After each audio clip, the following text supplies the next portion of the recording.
humanos, tudo bom? Sejam todos bem-vindos a mais um vídeo aqui do canal. Hoje eu tô aqui porque vou responder algumas perguntinhas que vocês deixaram lá na minha caixinha do Instagram. Então, sem mais delongas, vamos começar. Até agora, qual foi seu maior desafio cursando psicologia? O maior desafio de todos que eu tive na faculdade foi a questão da mensalidade. Sempre foi uma preocupação muito grande, porque apesar de ser bolsista, ainda assim eu preciso pagar um valor simbólico todo mês.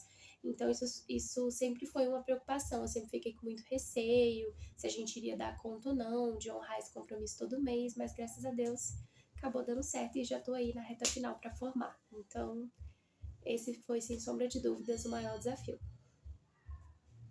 Quais foram os momentos mais felizes da sua vida? Os momentos mais felizes da minha vida, sem sombra de dúvidas, foram momentos onde eu tava com pessoas que eu amava. E na maioria desses momentos, a gente tava fazendo coisas aleatórias. A gente tava junto, conversando, brincando, comendo.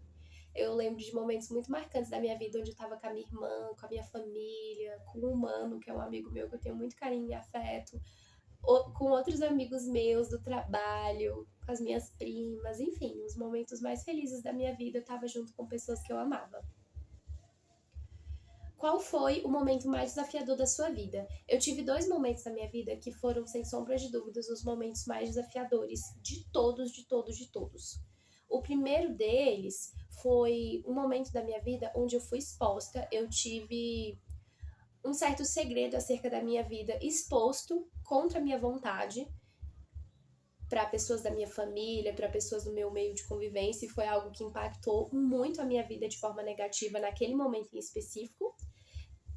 Então, sem sombra de dúvidas, esse foi o momento mais desafiador da minha vida. E além desse momento, foi o período que eu tava em fase de vestibular, que tava na pandemia, e era aquele caos, porque eu queria fazer vestibular das instituições, e foi adiado o Enem, foi adiado os vestibulares, e ficava aquele caos. Teve um momento em que eu tava simplesmente com vontade de desistir de estudar, desistir de fazer ensino superior, e simplesmente começar a trabalhar, porque eu tava muito cansada, tava quase 2 anos em casa, parada, estudando, e tudo sendo adiado, e aquela pressão em cima de mim, porque eu já tinha terminado a escola, precisava entrar no mercado de trabalho, ou então entrar na faculdade, enfim, foi um grande caos na minha vida. Então, sem sombra de dúvidas, esses foram 2 momentos que foram muito desafiadores na minha vida até o momento.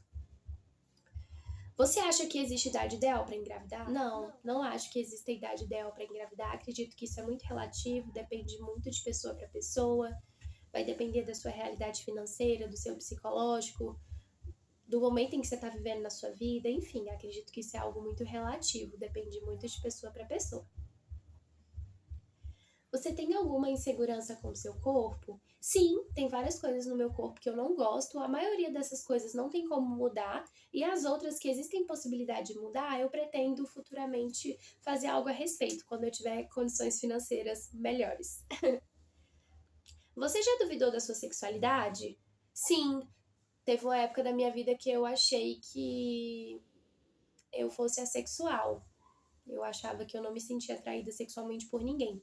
Teve uma época da minha vida que eu me sentia assim, bem no início ali da pré-adolescência, da adolescência, porque eu não sentia desejo por ninguém, não sentia vontade de estar me relacionando com ninguém, como muitas pessoas ao meu redor sentiam. Então foi uma época da minha vida onde eu cheguei a duvidar da minha sexualidade. Você tem vontade de ter filhos? Sim, tenho vontade de ter filhos. Não sei se isso vai acontecer na minha vida, por conta da minha realidade de vida, da minha realidade financeira, por conta da minha vida amorosa também. Então, não sei se é algo que vai acontecer na minha vida, mas eu tenho sim vontade de ser mãe. Você sente falta de se relacionar amorosamente? Sim, mas tem momentos que não. Eu diria que se fosse pra nomear em porcentagem, 55% seria que eu sinto falta de me relacionar amorosamente, e 45% seria não. Fica nessa dualidade aí, mas eu sinto muito mais do que não sinto. Espero que tenha dado para entender. Como você adotou seus gatinhos? A Mel e o Bigode, eu adotei eles em uma agropecuária que fica aqui perto da minha casa. Lá tinha vários gatinhos para doação, aí eu simplesmente fui até lá e adotei. Ambos eu já estava com a intenção de adotar, então fui na agropecuária justamente com esse objetivo. E no caso da Amarela, que foi a última gatinha que chegou aqui em casa, ela foi adotada pela minha mãe. A minha mãe costumava ir numa chácara fazer algumas orações com algumas amigas e um dia ela acabou encontrando a Amarela estava machucada, super magra, muito desnutrida. Daí a minha mãe acabou criando um apego pela Amarela, resolveu trazer ela para casa. Minha mãe achou que por ser adulta ela nem iria ficar aqui, mas ela nunca mais saiu aqui de casa, desde que minha mãe trouxe, e tá com a gente aqui até hoje. Teve gatinhos aqui, foi castrada, enfim, tá com a gente até hoje. Basicamente, foi assim que eles vieram aqui para casa. Você pretende morar sozinha futuramente? Com toda certeza, é meu sonho, é tudo que eu mais quero. Assim que eu tiver condições financeiras, eu vou morar sozinha com toda certeza. Há quanto tempo você tá solteira? Eu tô solteira há 7 anos. É o seu maior medo? Infelizmente, meu maior medo se tornou realidade e eu não me sinto confortável para dizer qual é. Enfim, o que você pretende fazer depois de formada? Eu pretendo realizar atendimento clínico. Inicialmente, creio que vai ser só no formato online, mas caso tenha uma procura muito grande, o melhor dos melhores cenários, né? Enfim, se eu eventualmente tiver uma procura muito grande de paciente, eu pretendo alugar alguma sala para poder também realizar atendimento clínico presencial.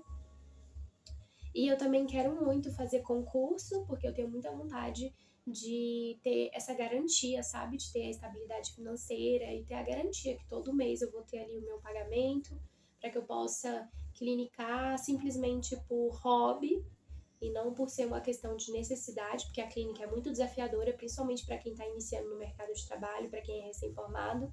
Enfim, e até lá, até eu conseguir passar em algum concurso, eu pretendo participar de processos seletivos, pretendo enviar currículo para algumas empresas que eu tenho interesse de trabalhar.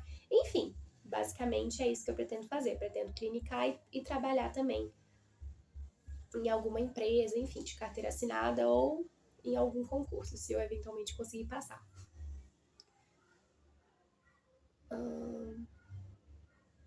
Como foi o seu processo de transição capilar? Meu processo de transição capilar, ele foi tranquilo, porém ele foi um pouco desafiador. A minha transição capilar acabou sendo um pouco facilitada porque eu fazia relaxamento. Então o relaxamento ele não tirava o cacho, ele simplesmente abaixava o volume do cabelo. Então ele deixava os cachos mais baixos e mais abertos. Então acabou sendo uma transição um pouco mais facilitada. As progressivas que eu fazia, elas saíam com lavagem também. Então acabou sendo um pouco mais facilitado, porque quando eu resolvi usar meu cabelo natural, basicamente o cabelo era todo cacheado. Então eu só tinha que lidar com o fato de que o cabelo novo que estava nascendo era muito mais volumoso do que o restante do cabelo. Então ficava um aspecto meio esquisito. Ficava a raiz super volumosa e o cabelo de baixo assim, ó, bem baixinho. Era algo que me estressava muito e que era bastante desafiador, mas eu conseguia lidar com isso, fazendo penteados, fazendo finalizações diferentes. Era algo bem desafiador, porque tinha momentos que me estressava muito, principalmente depois que começou a crescer muito o cabelo. Mas enfim, eu fui cortando aos poucos e consegui vencer esse bendito processo. E foi super libertador quando eu consegui vencer. O que te fez tomar essa decisão? Olha, de modo resumido, o que me fez decidir passar pela transição capilar é porque eu comecei a sentir muita vontade de me reconectar comigo mesma, de saber como que era o meu cabelo natural, de aprender a cuidar dele, e também porque eu estava muito exausta e muito cansada dessa rotina que eu precisava fazer e manter para manter meu cabelo alisado. Então, de modo resumido, basicamente foi isso. Mas, se você que fez essa pergunta quiser saber melhor sobre esse assunto, eu gravei um vídeo justamente na época que eu passei pela transição capilar. Eu postei ele no meu Instagram, eu vou deixar o link aqui embaixo, caso você tenha interesse de assistir, porque lá eu explico com mais detalhes. Bom, humanos, e essas foram as perguntas, eu espero que vocês tenham gostado. Um beijo e até o próximo vídeo!